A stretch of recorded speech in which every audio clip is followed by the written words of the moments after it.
susceptibles de en un momento dado, por alguna razón, tener algún momento de desánimo, tener algún momento de frustración, tener algún momento de depresión. Eso es natural. Mientras que Jesús lo dijo claramente, mientras que estéis en el mundo, tendréis aflicción. Así que las pruebas, los momentos de desánimo, hermanos, son hasta cierto punto algo natural, algo normal en la vida del cristiano. Pero hay algo que cuando el cristiano está caminando debidamente, cuando el cristiano está creciendo como debe de estar creciendo y desarrollándose en la vida espiritual, esos momentos de desánimo, de depresión, así como llegan, también salen. También salen.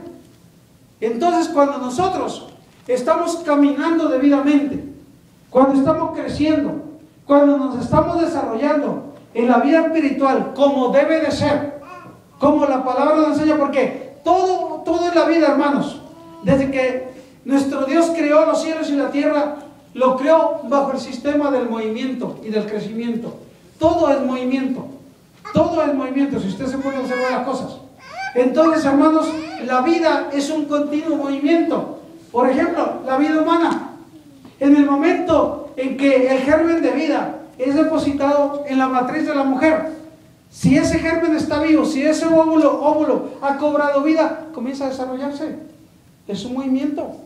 Y durante los primeros 9 meses que ese óvulo se está formando en el vientre, en la matriz de la mujer, hermano, tiene que haber ese crecimiento hasta que llegue el momento del parto. Entonces, cuando el bebé nace, ahí no se detiene el crecimiento. ¿Sabe cuándo se detiene el crecimiento? Cuando la persona muere. Ahí es cuando se detiene. Pero mientras la persona esté viva, hay un continuo crecimiento. Entonces, ¿qué diría usted como padre? Si usted ha tenido un bebito, y ese bebito, en la medida que va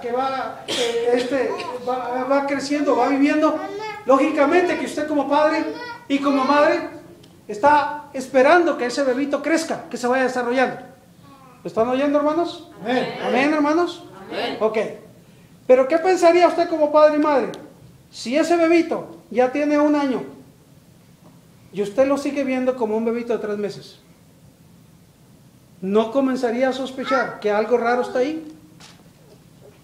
Ahora, dice, bueno, voy a esperar otro tiempo, todavía está chiquito. Y sigue pasando el tiempo y vuelve a cumplir otro año. Y usted sigue viendo a ese bebito como si apenas tuviera 3 meses. Ahí ya no le quedaría duda. Ahí tiene que decir, no, aquí mi niño, mi niña tiene algo. Tiene algo. Y para que yo pueda saber qué es ese algo, necesariamente lo tengo que llevar al médico. Aleluya. Para que el médico lo examine. Para que el médico lo diagnostique. Y desgraciadamente, hermanos, cállenme esa niña, por favor. Desgraciadamente, hermanos, en la medida de muchas personas, cuando se observa ese fenómeno, el médico tiene que decir, ¿sabe qué? Su niño, su niña es enanito. Tiene el síndrome del enanismo. No va a crecer más de cierto lugar. Y usted sabe que hay enanitos. Amén. Y los enanitos no son normales. Son muy graciosos, pero no son normales. Entonces, hermanos, desgraciadamente en la iglesia, en algunas creyentes, también se observa el mismo síndrome. Tienen ya años en el Señor y se supone, como Pablo mismo le escribió en la carta a los hebreos, cuando les hablaba, dice, ustedes ya debieran de ser maestros en la palabra. Y me doy cuenta de que todavía tienen necesidad de seguir siendo enseñados en los primeros rudimentos. ¿Qué les ha pasado? Les está hablando del enanismo espiritual, como yo le llamo. ¿Por qué? Porque algo está pasando con ellos. Porque algo está sucediendo. Entonces hay que hacer un análisis. Hay que hacer un análisis, hay que examinarlos para poder diagnosticar qué es lo que le ha pasado. Hay muchos factores. Algunos tal vez pueden tener un argumento justificado y decir, es que hermano, pues lamentablemente en la iglesia donde yo nací y yo he crecido y yo he estado todos estos años, no he recibido el alimento adecuado, porque el alimento puede ser un factor. ¿Me entienden? Que ese niño o esa niña no están siendo alimentados como debe de ser. Papi o mami, particularmente mami, no le está dando los alimentos adecuados. Hay niños que tienen 7 años y todavía les están dando pura leche. No, la leche no es para los niños de 7 años ya. Sí, hay que darle leche, pero no como cuando tienen 1 año. Entonces hay que irlos alimentando. Ese puede ser un factor. El otro factor puede ser enfermedad. Que algo está afectando su organismo y no le está permitiendo que tenga el desarrollo que debe tener. Y así examinando los diversos factores. Entonces, hermanos, como espiritualmente y a nivel de iglesia, yo soy el principal responsable como pastor de examinar las causas y de tratar de proporcionarles a todos ustedes todo lo que ustedes deben de tener para que ustedes tengan un crecimiento normal y un crecimiento sano. Entonces, por eso ahora, hermano, le voy a hablar acerca de los 3 elementos básicos, grábeselos, 3 elementos básicos que usted tiene que tener y desarrollar en su vida para que usted pueda tener el crecimiento sano y correcto en su vida espiritual. Son muy simples, son muy sencillos. El problema, como les dije hace un momento, es que muchas veces los oímos, pero no los ponemos en práctica. Pero yo espero que ahora, a partir de ahora, después de que me haya escuchado en esta noche, usted diga amén. Yo creo que, aunque soy, como el hermano pastor está diciendo, esto que nos acaba de decir es algo que yo ya sabía, es algo muy simple, pero sencillamente yo no lo he puesto en práctica. ¿Me entiende? Y esa es una de las razones fundamentales, le puedo asegurar, porque usted no se ha desarrollado como debe desarrollarse en la vida espiritual.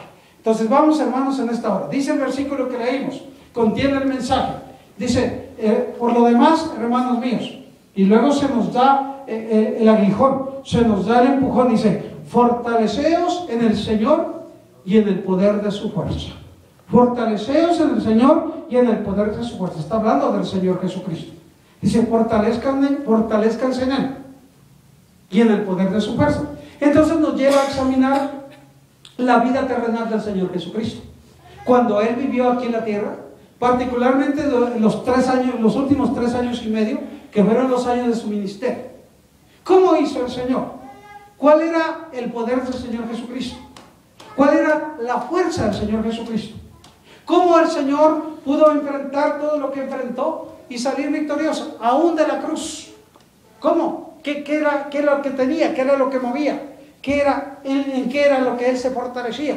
Y hermanos, si usted examina eso, comenzando a leer los evangelios, del primer evangelio de Mateo, usted va a encontrar, hermanos, que desde el momento mismo en que el Señor Jesús se acercó ante Juan el Bautista para que lo bautizara, inmediatamente el Señor se comenzó a fortalecer en el poder de su fuerza. ¿Y cuál era ese poder? El Espíritu Santo. Aleluya. El Espíritu Santo. Jesús nunca hizo nada sin tener la ayuda del Espíritu Santo, sin contar con la fuerza del Espíritu Santo. Ahora, la pregunta es, ¿pero cómo lo hacía? ¿Qué elementos utilizaba para poder estar debidamente fortalecido con la fuerza y el poder del Espíritu Santo? Bueno, pues exactamente lo mismo que hacía el Señor. Y el cómo lo hacía es lo mismo que usted y yo tenemos y debemos de hacer. Y más nosotros, porque si el Señor, siendo quien fue, el mismísimo Hijo de Dios, tuvo la necesidad y dependió absolutamente del Espíritu Santo, usted y yo tenemos todavía más necesidad. ¡Aleluya! Entonces, voy a hablarles de esta hora de cuáles son esos 3 elementos. Y ahí le van. El primer elemento, hermanos, que nosotros tenemos que tener diariamente, hermanos, para poder fortalecernos debidamente en el poder y la fuerza del Señor, es el escudriñamiento diario de la palabra. El escudriñamiento diario de la palabra. Fíjese bien lo que está oyendo. El escudriñamiento diario de la palabra. Te lo digo en una frase más entendible. Leer diariamente la Biblia. Leer diariamente la Biblia. Amén. Okay. Ahora le voy a llevar aquí a un recordatorio. ¿Cuántos años tiene usted de cristiano? ¿Cuántos años tiene? Cada uno de ustedes tiene diverso tiempo. ¿Ya lo recordó? Ahora, ¿cuántos de esos años que usted tiene de cristiano se ha preocupado por leer diariamente la Biblia?